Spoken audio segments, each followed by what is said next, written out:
За бидний өнөөдрийн ярих хамгийн сүүлийн сэдв бол цуврал бондын бүртгэл гэдэг сэдв байгаа. За багш нь бол дээр хэлсэн цуврал бонд гэдэг нь болонгууд үндсэн төлөх ёстой өрөө шүү дээ. Ер нь бол өөрөө багаар хугацааны эцэс тэнцүү ч юм уу эсвэл тэнцүү биш төгөөр төлөх бондыг бид нар цуврал бонд гэж хэлнэ гэж хэлсэн. За энэ цуврал бондын бүртгэл дээр бол яхаа гэхээр нөгөө өнөөгийн үнцийн буюу зах зээлийн үнийн тооцохдоо өмнө үтсэн бондуудаас арай жоохон бид нар өөрөөр тооцдог байна. За энийг хэдүүлээ жишээгээр хараад явъя. За цуврал бондын бүртгэл гэж байна те. Б компани 2010 оны 1 сарын 2-нд бол 900 сая төгрөгийн нэрлсэн үнэтэй 10% нэрлсэн хүүтэй цуврал бонд бол гаргасан. Бондын нэрлсэн үн болох 900 сая төгрөгийг бол яхаа гэхээр 2011 оны 1 сарын 1-ээс жилбэр ихэнд бол 300 сая төгрөг төлөх замаар бол барагдуулах юм байна те. За хүүг жилбэрийн 10 сарын 30 төлөх ба зах зээлийн хүний түвш маань бидний харж байгаагаар бол хэд гэж 12% үүтэй гэж те 12%тэй. За одоо бид нэр зах зээлийнхаа нэг бондынхаа зах зээлийн үнийг яаж тооцох вэ гэхээр эхний жил төлөх гээд байгаа нэг 300 мянган маань өнөөгийн үнцийн тэрэнд харгалзах нөгөө нэрлсэн хөвгөрөө өрчээд нэрлсэн хүү буюу нэрлсэн үн буюу нэрлсэн хөвгөрөө өрчээд хэд гарч байгаа вэ гэхээр юу гарч байгаа юм байна те. Нэрлсэн үний нэрлсэн хөвгөрөө өрчээд 30 гарч байгаа юм байна. За 30 мянга гэдээ гарч байгаа те. Энэ 30 мянга. Энэ үл яаж байгаа вэ гэхээр 900 мянгаыг тэнцүү дүнгээр жил бүрийнх нь 300 мянга төлнө гэсэн шүү дээ. Энэ 300 мянгыг чинь нэрлсэн хүү буюу 10%-аараа үржиж өгөөд 30 гарч чинь гэсэн. Энэ хүү учраас энэ хүү шүү дээ 30 мянга хүү. За энийг бол яаж байгаа вэ гэхээр үндсэн төлбөрөө бол бид нар энгийн тогтмол мөнгөний өнөөгийн үнцийн буюу бид нар дээр ирсэн 6-гийн 2 хүснэгтээс бол харах юм байна те. За хүнийхээ төлбөрийг бол бид нар яаж байгаа вэ гэхээр дандаа энгийн тогтмол мөнгөний өнөөгийн үнцийн буюу 6-гийн 4 гэсэн хүснэгтээс бол нэг коэффициентаа бол харах нь байна. За эхний жилийн хувьд бол яг гэхээр манай бондын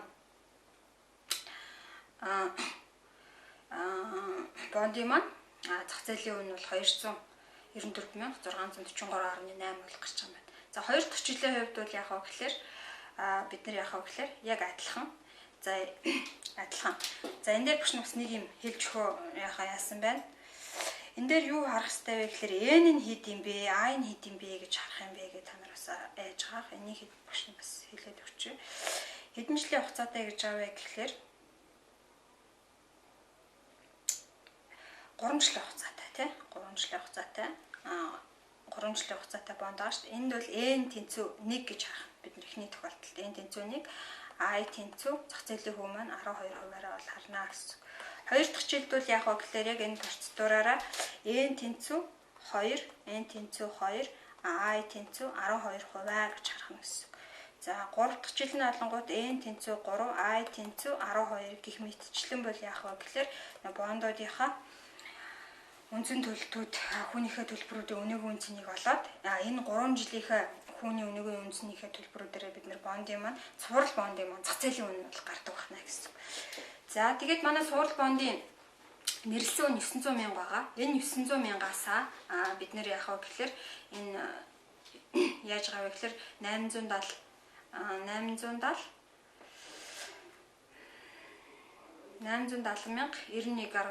бол хасаад яаж байгаа гэхээр бондын маань хөнгөлөлт бол гарч байгаа юм байна. 29,908.8 гэсэн дүн бол гарч байгаа юм байна гэж болох нь. Жил болгоны хөнгөлөлтийг бол яаж олсон бэ гэхээр нөгөө нэг нэрлсэн төлж байгаа нөгөө 300 мянгатайгаа харьцуулаад 300 мянга зах зээлийн үн хоёрынхаа зөрүүгээр л явж байгаа шүү гэж ойлгох нь байна.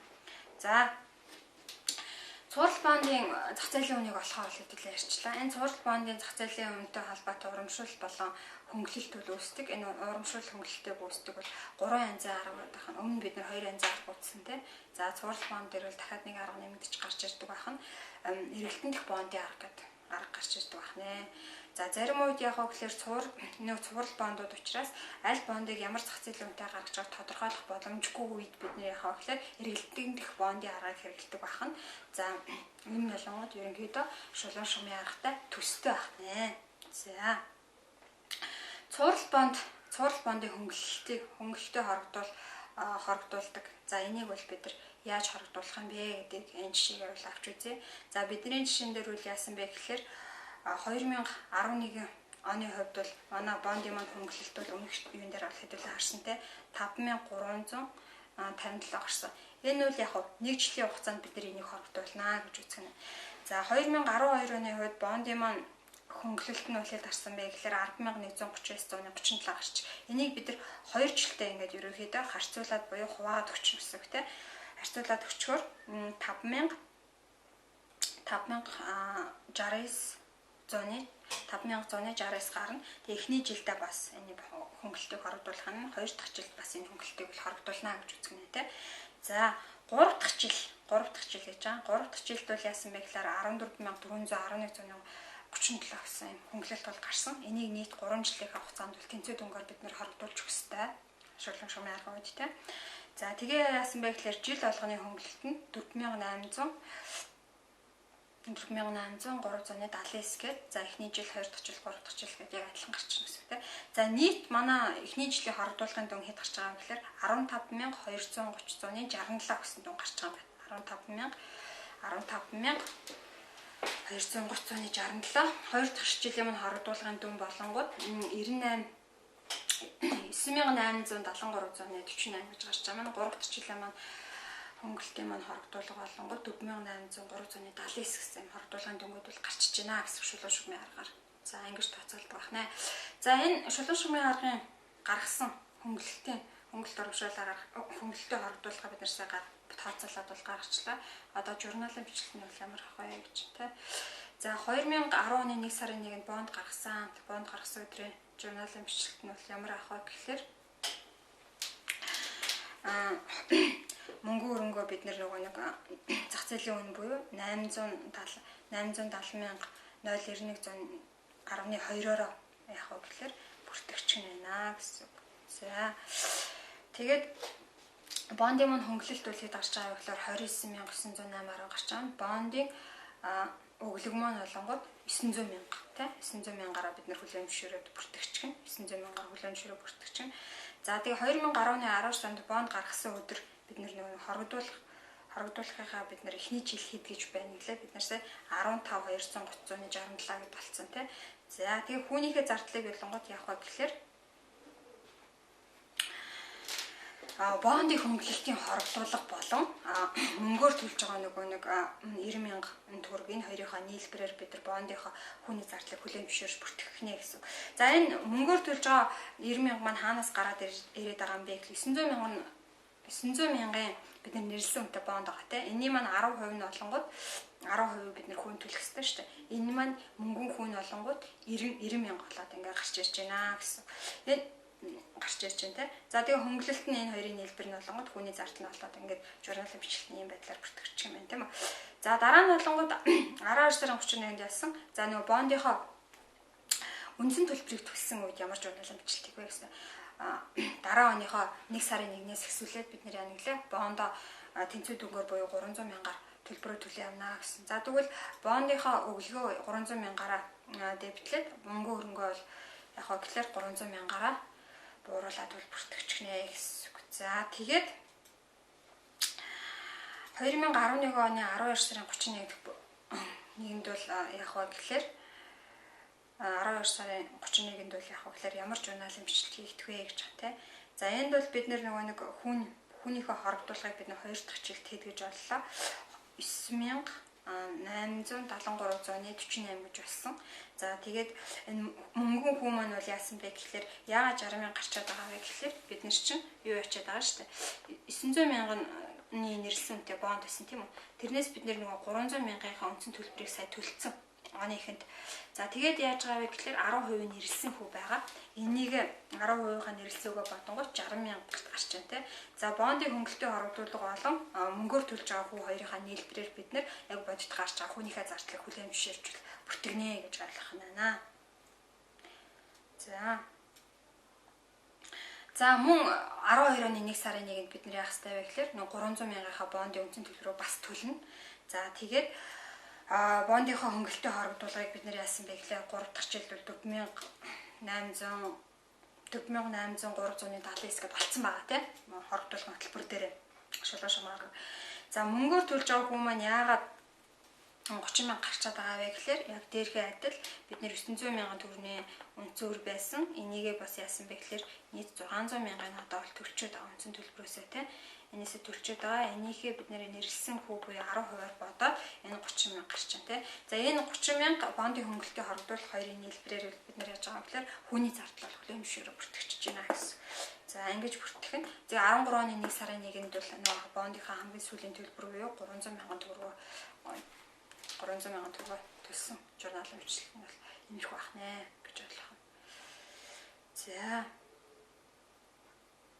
За дараа нь бол яг гэхээр бид нэр саяныхаа жишээг үргэлжлүүлээ. Саяныхаа жишээнээр үргэлжлүүлээд энэ цуврал бондын хөнгөлөлтийг үр ашигтгууны аргаар яаж тооцдог юм бэ гэдгийг хэлүүлээ. Авч үзье хараа.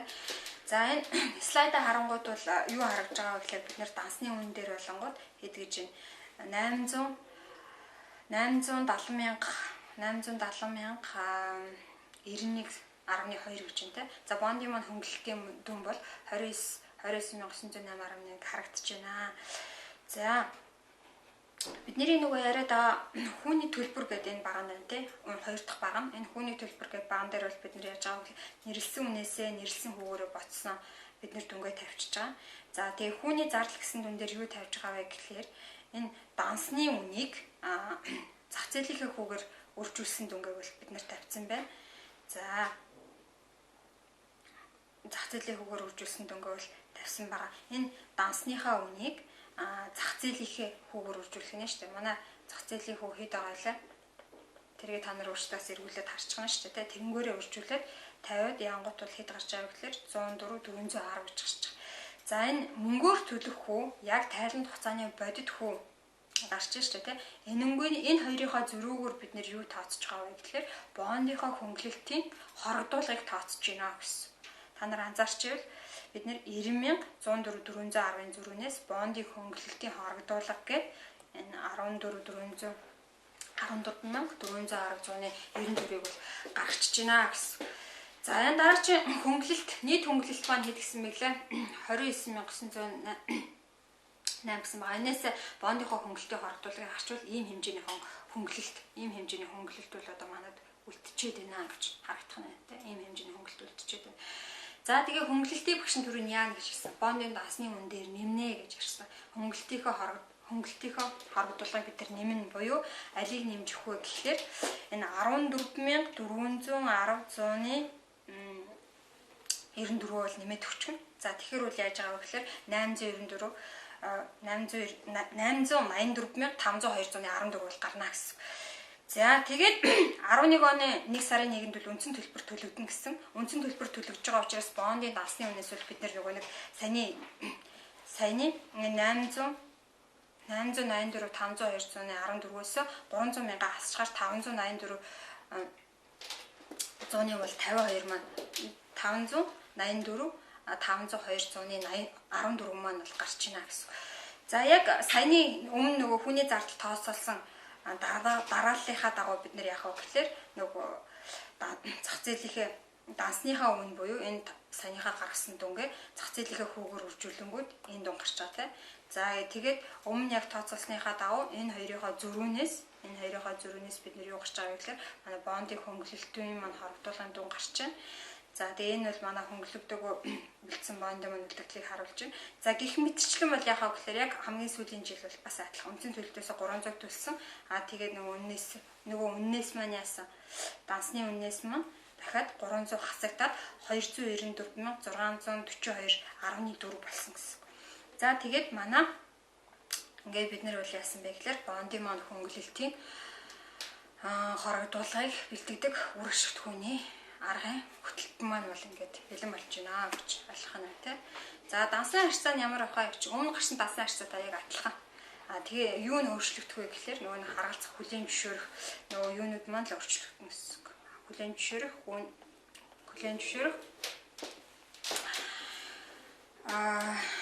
хүний зардал хорогдуулгын хэмжээ маань өөрчлөгдөнө л гэсэн. За хэдүүлээ харъя. За энэ бонд гаргалтын дасны бичлэлт бол яг адилхан он бүр дээр адилхан явна.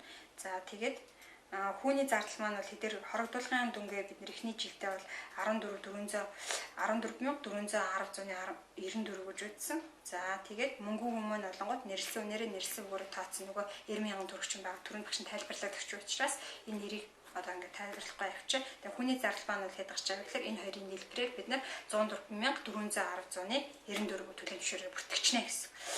За үндсэн төлөлт маань ч гэсэн яг адилхан. Бондын өгөлгөө буруулаад мөнгө өрөнгөө буруулаад 300-аар бүртгэгчгэн. За 2 дахь жилийн нөгөө хүний зардлаа хүлээмжшүүлэх журналын бичлэг нь ямар авах вэ гэж.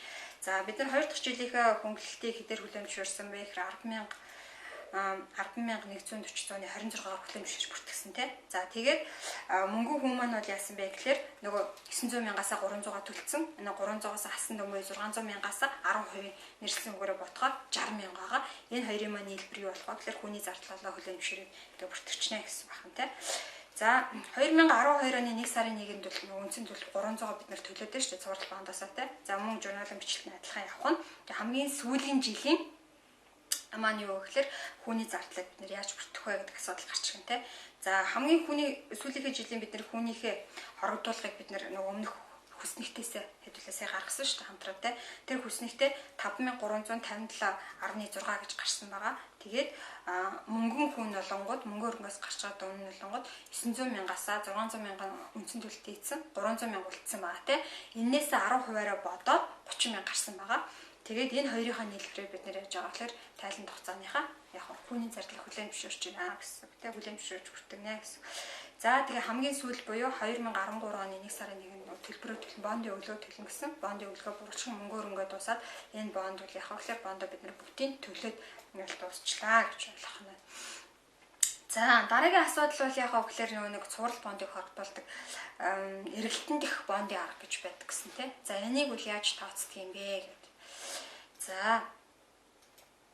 За энийг хэдүүлээ бол яах вэ гэхээр нийт бид нэр анх бол бондынхоо хөнгөлөлтийг бол хэд гэж гаргасан байгаа лээ. Хамгийн анхныхаа юм дээр 29,908.8 гэж гаргасан байгаа тий. За энийгээ бид нэр хорогдуулнаа гэсэн. Яаж хорогдуулдаг юм бэ гэж. За яаж хорогдуулдаг юм бэ гэхээр 2010 оны хувьд хэдийн хэмжээний бонд бол эргэлтэнд байсан юм бэ гэж байна тий. Анх бол бид нэр 900,000 бонд бол гаргасан. Тэгэхээр 900,000 бонд бол эргэлтэнд байсан гэсэн үг. За дараа жил нь бол яасан бэ гэхээр бид нэр бондоосоо 300,000-ыг төлсөн шүү дээ тий. 300,000-ыг төлөөд эргэлтэнд бол яасан бэ гэхээр 600,000 бонд бол үлдсэн гэсэн. Тэгээ бид нэр 2011 онд бол эргэлтэнд байсан бондоо 600,000 гэж үзээд байгаа гэсэн. За дараагийн жил нь бол яасан бэ гэхээр бид нэг 600,000-аас дахиад 300-ын төлчгөөр хэдүүлдэг 300,000 бол бонд эргэлтэндээсэн. Нийт энэ 3 жилийн хугацаанд бол бондны эргэлтэндээсэн бондын хэмжээ бол нөгөө хэд гэж үзээд байгаа вэ гэхээр хэдүүлээ сая 800 байсан гэж үзэж байна. За тэгээд сая 800 байсан гэж. За тэгээ үржилсэн хорогдуулга гэж байгаа. За 900,000 бонд бол эргэлтэндээсэн. Энийгээ нийт энэ сая гаргасан нөгөө сая 800-аа хувааж өгөөд нийт бондоо харгалзах хуваараа үржүүлээд өгөхөөр бидний нөгөө нэг олох гээд байгаа. Бондын эргэлтийн хугацаанд эргэлтийн бондын нийт бондын тийм үү? Эргэлтийн хугацаанд ногдох хорогдуулгын гараад ирчихнэ гэсэн. Энэ процедураар явна гэсэн үг тийм. За мөн адилхан ингээд 2 дахь 3 дахь жилээ бол яг ингээд болчихно гэсэн. За ингээд манай эхний жилийн бондын маань хөнгөлөлтийн хорогдуулах дүн бол 14,954.4 гарах нь 2 дахь жилийн болонгууд яах вэ гэхээр 9,969.6 гарах нь 3 дахь жилийн болонгууд 4,984.8 бол ингээ гарчихна гэсэн. За журналын бичлэгт нь бол яг гэхээр яг өмнөх хоёр аргатайгаа яг адилхан. Гэхдээ яг гэхээр бид нэр сая бондын маань хөнгөлөлтийн хорогдуулга нь өөрчлөгдөж байгаа учраас манай бондын хүүний зардал бол бас яг гэхээр харгалзуулаад бол яг гэхээр өөрчлөгдөж явна гэсэн үг тийм. Өөрчлөгдөж явна. За энийг нь хэдүүлээ харъя. За 2010 оны 12 сарын 31-нд бид нэр яалаа эхний жилийн бондынхоо хөнгөлөлтийн хорогдуулгыг бид нэр харуул 14,954 гээд алдсан байгаа тий. За тэр дүнгээ бондынхоо хөнгөлөлтийн хорогдуулга даасандаа хэдүүлээ бүртгээд өгчнө гэсэн. За манай мөнгөөр төлөх нөгөө мөнгөөр төлөх дүн маань олонгууд 90,000 гээд байгаа. За энэ хоёрынхоо нийлбэрээр бид бондын хүнийхээ зардал буюу 104,495.44 хүлээмжшүүрээр бүртгэгчнэ гэсэн. За тэгээ нэг үндсэн төлбөр 300-а төлж байгаа бичлэлт маань яг өмнөх хоёр гарахтайгаа адилхан. Бондынхоо өглийг бууруулад мөнгө өрөнгөөсөө 300-а гаргах чинь. За хоёр дахь жилийн дансны бичлэлт нь бол яг гэхээр бас мөн адилхан. Бас мөн адилхан явах нь бид нэр бондынхоо хөнгөлөлтийг хэдэж болсон байгаа байлаа. 9 сая 99696969 гэж болсон байгаа тийм. Энэ тийм мөнгөөр төлж байгаа бонд буюу 60 мянгийнхаа нийлбэрээр бид хүнийхээ зардлыг бүлээн бишээр бүртгэж чинь. За 3 дахь жил нь яг мөн адил. За та нар өөрсдөө харж байгаа шин зүгээр тодруулчих тийм. Өмнө ярьсан болохоор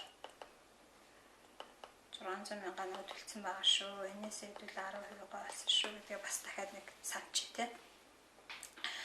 За ингээд бол ерөнхийдөө цуврал бондоо хамгийн сүүлийн өдөр буюу 13 оны 1 сарын 1-ний өдөр үндсэн төлбөрөөр төлөөд дуусчих нэ. За энэ бичлэлтүүд бол яг адилхан байх нь харин юу н өөрчлөгдөх вэ? Журналын бичлэлтүүдийн хувьд бол яг адилхан байгаа та нар анзаарч байгаа.